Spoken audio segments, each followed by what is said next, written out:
Okay. So we decided to interview American Family Insurance, and Dan Buchelman is the manager. Dan, would you introduce yourself, please? Yeah, I'm Dan Buchelman, manager of Buchelman Associates in Mitchell, Yankton, Vermilion, Plankinton, and Armour. One of the first questions that we wanted to talk about is, can you tell us kind of what kind of teams you have here within your organization? We really have a team that's, our group is divided into three different segments. One is our sales team. They predominantly focus on sales on a day-to-day basis and sort of new customer acquisition. And then we have a customer service chunk of the agency that's actually a lot bigger group of people that do the day-to-day claims questions, billing questions, policy changes, and sort of support of sales. And then we have the outlier, which is Jasmine, because she does all of our bookkeeping, bill paying, and keeping some of our human resources stuff straight too. So. Okay, how do you use these teams to better improve your business? And how do you choose those people in those teams? How we use them? Let's see. Well, I kind of covered that in the last question, but we feel like it's a lot more expensive to acquire a customer than to keep a customer. So our goal is to spend more time, more effort, more money keeping people happy, and a little less on bringing in new people. So that's sort of our first step in things. We know that we're going to lose a percentage of people every year. That's going to happen. There's people that die, you can't control that. There's people that move away, and you also can't control that. And then there's people that leave because they're mad about something, and there's a little bit you can do to control that. So you control what you can, and that's why we need to have the rest that handles the sales side to bring in new blood all the time too. Does that sort of cover that? Yeah, that sort of covers it. Okay.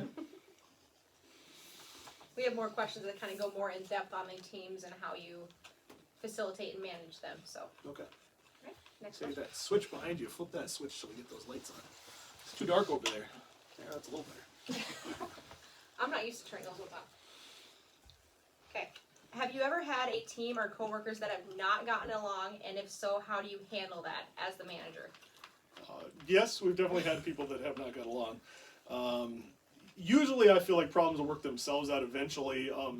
I just try to set it a standard that if everybody's focused on their job and working hard, first of all, there should be less of those problems, but also open communication is important. So I want everybody to feel like they can tell me things, and I don't hear about everything, but I do hear about a lot of it one way or another. Word's going to get around. So if we have a specific focus on how we do things, and everybody follows that, then you're just having to figure out who didn't follow that and get them back to the same level. And that solves most of our problems. But otherwise, I tell people, from my wife, when I started dating her, I said, you have a problem, ask me, I'll tell you the truth. If you ask me a question, I will tell you the truth. And I tell my employees the same thing. You want to know something? I'll tell you I can't tell you, or I'll tell you the truth. So I think that solves a lot by itself. Is just, I'm going to tell you exactly what I think about what's going on, and that's going to solve a lot of it. Okay. Are we done? How do you fix a dysfunctional team within your organization? I feel like having people be friendly, they're not necessarily friends, but friendly helps a lot. I think they need some experiences outside of work together. That's something that I hope to embrace more as my role has changed. I don't mean we have to all go on a giant backpacking trip together, go to Hawaii together. Well, that might be fun. But I think having a chance outside of work to talk about things unwork related, to know something about each other's families, I think that helps tie people together a lot better. Are there different creative levels within your employees? Oh, for sure, yeah. I have not a creative bone in my body, I don't think. So I try to look for some people that do have, and that's certainly a question I ask people is, what are your talents? And then we try to feel that out. It's interesting to see as you hire people, because I've hired a lot of people throughout the years, and sometimes people think they're good at something and they're actually not. They might have been told their whole life they're good at something and they're actually not. So they don't always know either what they're good at, and so you have to balance that out. So I like to give them tasks and see how they return and try to advance those tasks as they get better at it. What kind of creative levels would you like to see within your organization? I need somebody who's a better digital marketer. We've struggled with that for a long time. Having the capability to design graphics and get it up on social media and stuff like that, something that we could see as the next evolution, or somebody that does a lot more of our marketing stuff. We don't need lots of creativity in our organization altogether. Like as a group, we don't. So our accounting job doesn't need creativity, right? It's here's numbers, put them on paper. That's basically accounting. It doesn't need creativity. And sales doesn't need a lot of creativity. It's our job is very much contract based. And if you're too creative, you might not understand what's in this 50-page policy document, how to break down the ifs, ands, and buts, and how to solve those problems for what the customer needs. You need an analytical personality, and that's probably something I've always understood policies really well, probably part of how I got to where I am. And a lot of times that doesn't come with creativity. But I do need some creativity because we'll have an opportunity to be in an event and we want to draw attention to something. And so we've done that a lot of ways. I've asked Jasmine to do some stuff. I've hired my daughter to do some stuff occasionally and said, I can't do this. Figure it out for me. And that's how we solve those problems, I guess.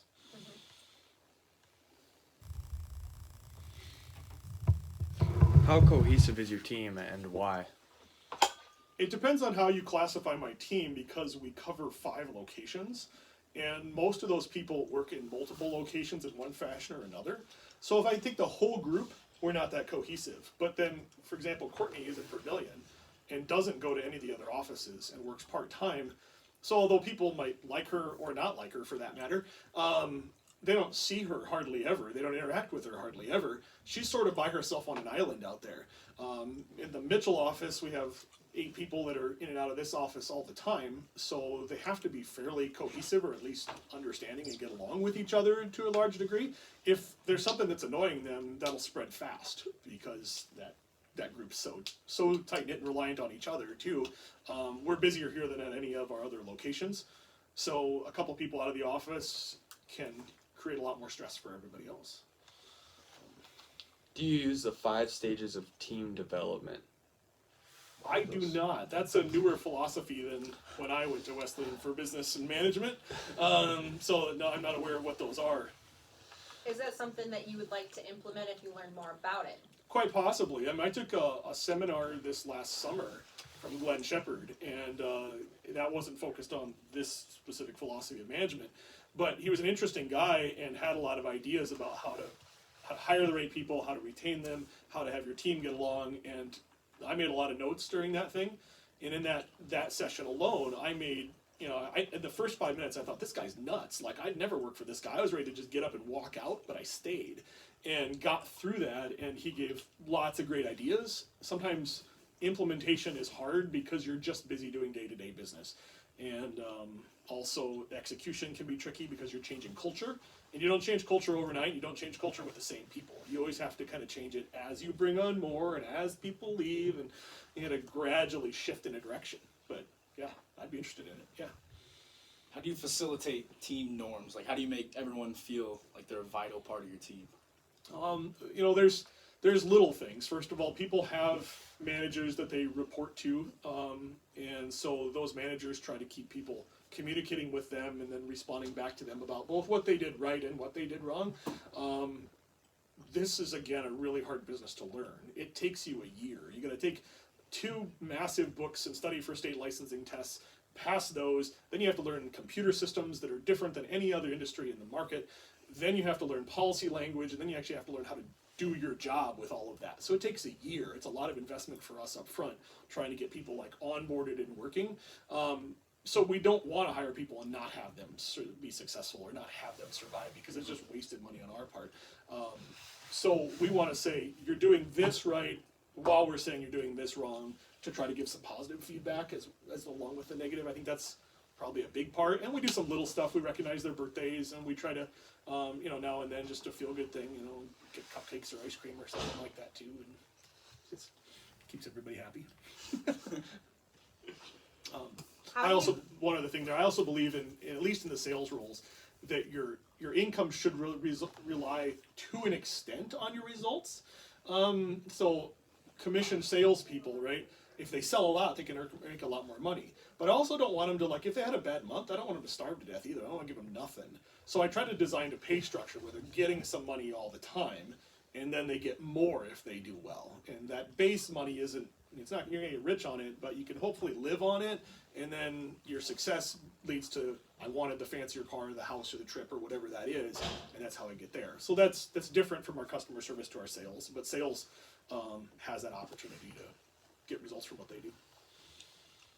So, as the manager, obviously of this business, how do you choose the person or persons that you put in charge? Do you want them to have empathy, authenticity, and quality when you choose the person, or do you do it based off of years of service or experience? It's not automatically an experience or years of service position for sure. Our most experienced person in the agency has more experience than me and would want a job as a manager for sure, but does a good job at what her duties are. So some of it is experience because you have to have gotten through that other thing I was saying of all the licensing and tests and training and learning the systems. But also, I feel like anybody in a management role needs to have personality characteristics that are somewhat different than me.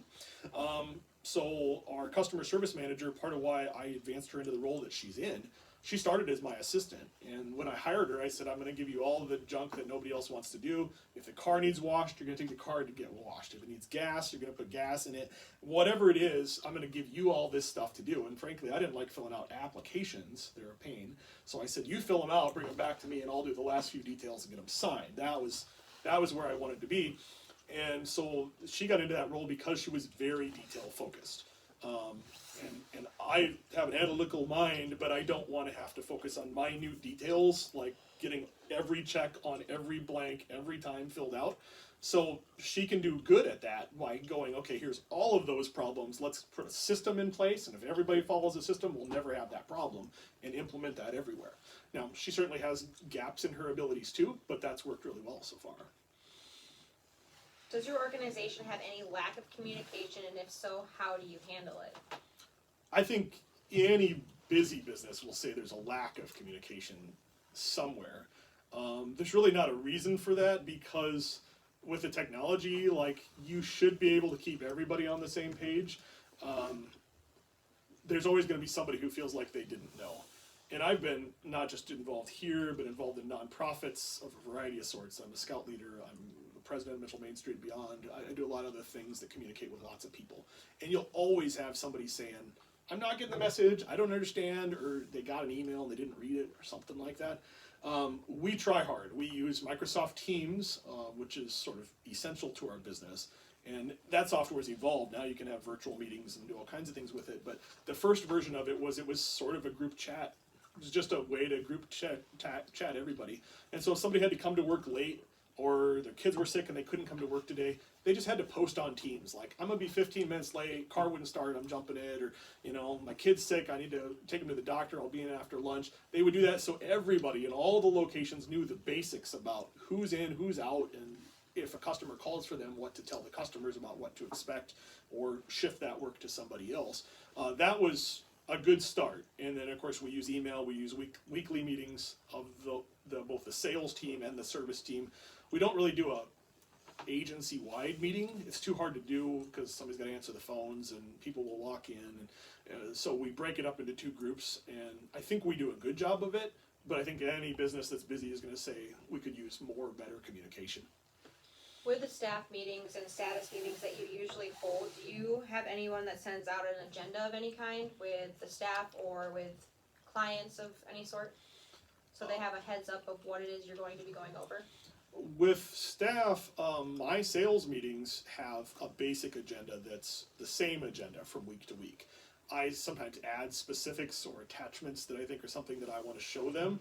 And that is just sort of easy because it's an Outlook recurring calendar invite, and I can put whatever in there. So I put, here's our sort of standard agenda. We want to cover these things. That way they know what to be ready with.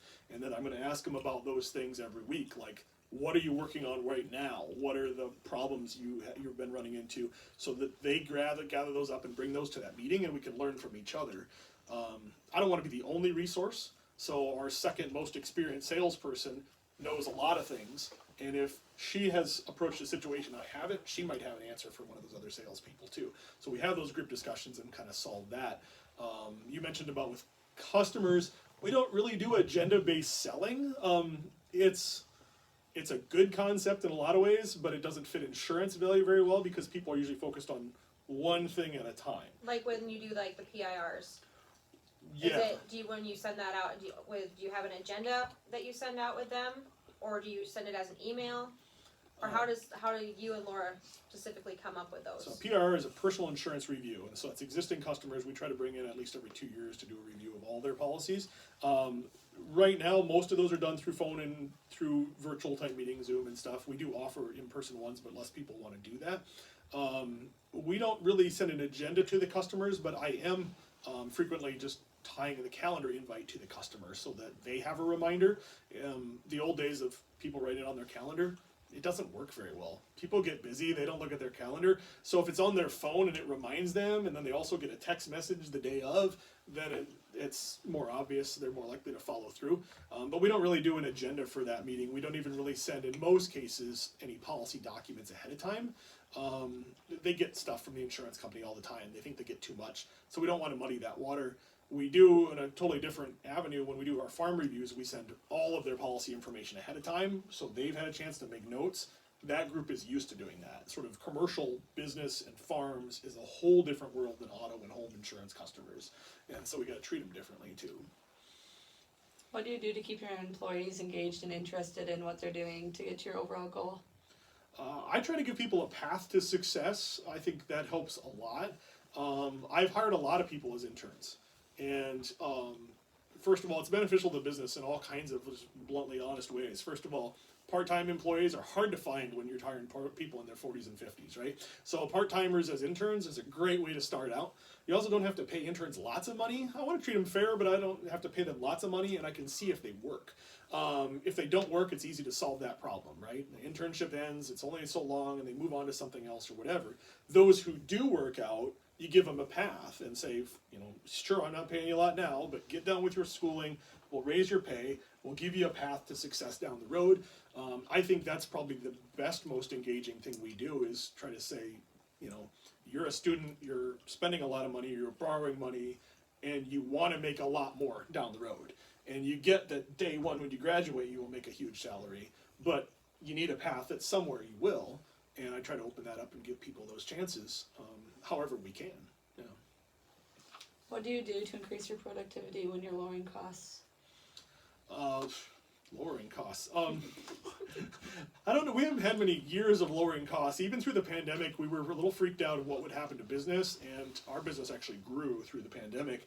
Insurance is very, very, very recession-proof. When people have uncertainty in their life, they tend to want more insurance, not less. So that's been good for us. We do monitor costs all the time. We've done some stuff to analyze things, but I haven't had to say do some drastic changes like fire employees because I gotta cut my payroll costs. I wouldn't say that never happened, but it wouldn't happen very easily. If it does, it's because we're not managing the business correctly. Our trajectory should be upward all the time.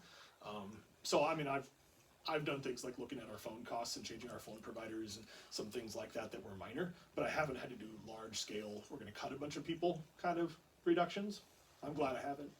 I always said, professionals in the human resources world will tell you that if you have to fire somebody, sit down with them and say, I'm sorry, your service is no longer needed, and they just leave. That you don't talk about anything else. Because if you do, and you say, well, you were sick a lot or whatever, you're gonna get sued for starting to elaborate. So you're supposed to do that. It feels like a jerk move, right? Like I just, everybody that works for me, I appreciate them, I like them, and I don't want to sit down and say, sorry, you need to leave, we're done, without any explanation. So I don't want to have to do that. I can't say it never happened. But. Do you have a code of ethics for people to follow? We ourselves as an agency don't, but the corporation we represent has a code of ethics and makes them do training every year or 2 years, keep up on that. Every year. Yeah, every 1 year. Okay. Yeah, I mean, they're to the point where at some point, if you haven't done it, they'll shut down your computers. It won't work. So you have to take this ongoing training and do a little sample test and stuff like that comes along with it. Does the company have an ethical hotline so if employees have an issue, they can contact them instead of going through you directly?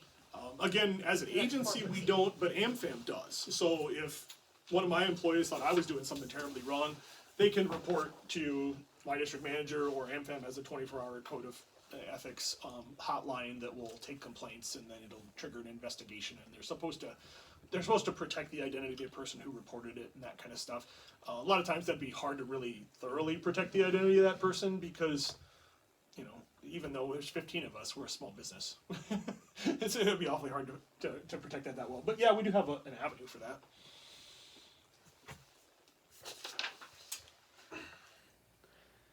Does your office deal with any conflicts, and how do you handle them? Yeah, we both have customer employee type conflict issues, and that varies a lot, I guess. I mean, some will be sensitive, right?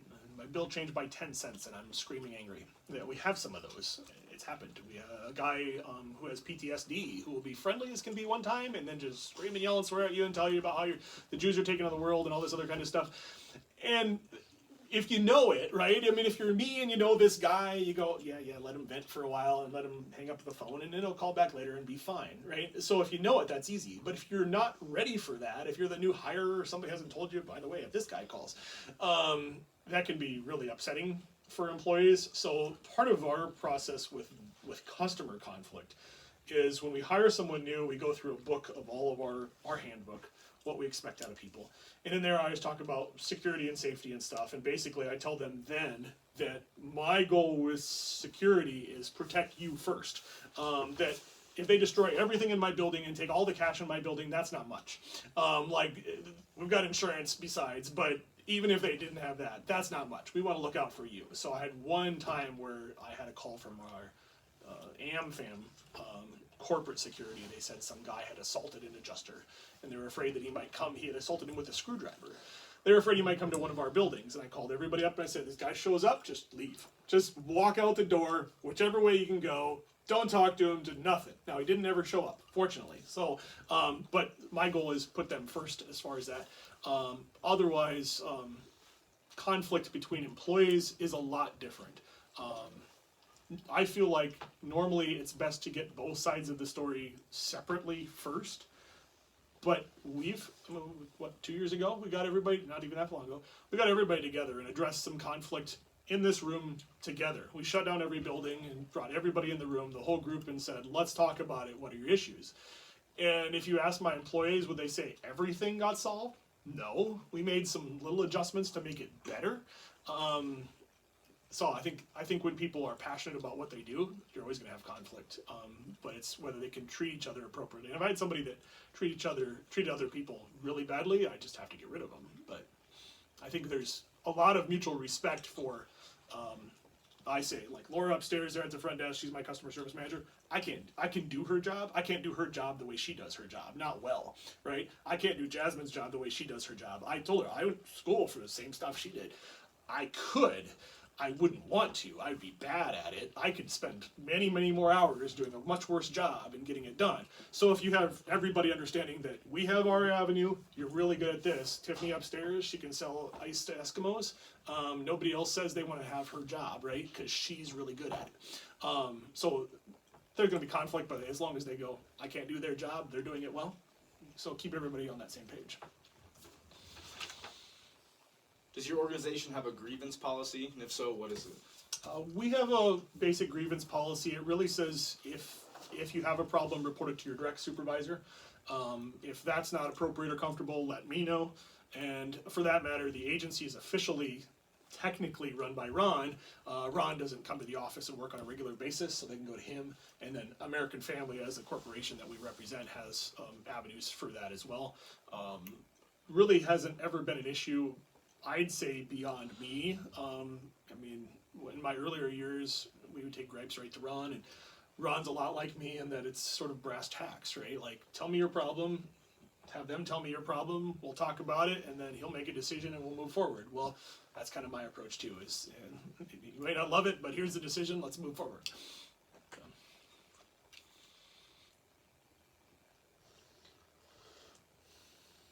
I think we've covered most of it. Well, we covered quite a bit of it, yeah. Here's one. What do you expect from your organization and the employees in it ethically? Like, what kind of ethical standards do you set for each one of your employees? You know, it's nearly zero tolerance. In our business, if we weren't ethical, first of all, we could lose our contracts with insurance companies, which basically shuts us down tomorrow, right? If somebody goes to American Family as a corporation, and we don't just sell American Family products, we sell Progressive and Foremost and a whole bunch of other companies. But if somebody went to them and said, here's my accusation, they would question it. If they said, here's my proof, they'd just say, you can't sell our policies anymore until we solve this problem, or they might not even ever give us the chance again. So we have a very high bar that we really can't fail at. You know, when I try to think of ethical examples, you know, there's stuff like lying on an application. And customers will tend to lie on applications very easily. They don't understand, first of all, that it's actually illegal and they get arrested for it, but more so that it'll affect their claims process. So by us explaining that to them, that helps a lot. From the employee standpoint, you know, I've really not had a serious problem with it ever happen, but I think again that's just starting by setting the bar really high and saying we need to document, it's got to be correctly, and then we do check to a certain extent too. That's part of why we have processes and avenues where things get verified, is if there's somebody doing a whole bunch of paperwork and it's not getting put away, we're going to catch it, and if it's not getting put away, they're probably trying to cover something up. But it hasn't been a problem. Doesn't mean it won't ever be. There are scenarios in the insurance world where insurance agents have gone out, not in our business, but insurance agents have gone out and sold policies to people and never actually issued policies and just kept the money. That falls apart eventually, but you can get a lot of money in the process. And I know a guy personally who spent some prison time and eventually got out of prison, sort of restored his life after he had done almost exactly that. So. With ethics for the company, do you go by what is legal, socially acceptable, or free choice, personal? Legal, yeah. That's an easy one, yeah. Boy, I hadn't thought about the free choice one. If we can draw our own lines on ethics, that could be interesting. But I figured that would make you laugh just a little bit. Anybody want to ask any other questions, or are you guys? So I don't see many that we didn't hit. Well, there's quite a few. I feel like a lot of them he covered with other questions. Yeah. Yes. there's a lot of carryover in your questions for sure. Dan, is there anything that you would like to add as the manager dealing with your employees and ethics and how you handle things that you haven't already covered? Yeah, really, predominantly your focus is conflict and ethics is Yes. really the goal. For these two chapters, yes, right now. Okay, because I'm really, Conflict and ethics. I'm interested to hear more about these 5 stages at some point along the way. Because the 5 stages are storming, forming, norming, performing, and adjourning. Okay, yeah, I've heard of these. I just heard the numbers actually of have that. the book. I can show it to you. Yeah, you gotta actually start out fighting and then you resolve problems. Yeah, I've been through some courses on that before. This didn't refer to this the same way, but And this is what I was talking about the other day. There's some stuff from this class that I think we should try to implement with some of the different groups that we have yeah. and see if it would work. You know, throughout the Kind of a test years, subject. like we had an employee that left not long ago that had a lot different look at the rest of the world than other people, and that caused a little bit of conflict in the agency, sometimes interpersonal, right? You know, sometimes some people want more space away from them, right? There's little things like that are just different and cause some conflict. And so I always took the approach of, first of all, tell me if you have any issue, and then I also got to hear that person's side. But that person, I tried to work on just helping him understand what the other people were thinking and feeling and why the way he addressed them wasn't quite right. I don't think he ever had any ill will intentions, but sometimes the way he talked to people felt demeaning or belittling or that kind of thing. And you know, that problem sort of solved itself. We were trying things and he ended up with a different opportunity, left, and we're probably better for it, right? Like, so you can't be afraid to change those situations as things come up. We've gone through times where we had a lot of turnover and then times where we didn't have much turnover, but when it takes a year to get people on board, you got to be really careful about how you cut people if you have a problem, because you end up with this big gap that everybody's got to work harder to fill then too. But I think most conflict can be solved with blunt honesty and putting people in the room together and talking. That's rough at first, but I think people adjust to that. thank you for doing the interview with us today. Yeah. Yeah, Right. Thank you. Yeah. And then we'll let you know on the next one and what works. Sure. Yeah. So does this work? Is this all as part of your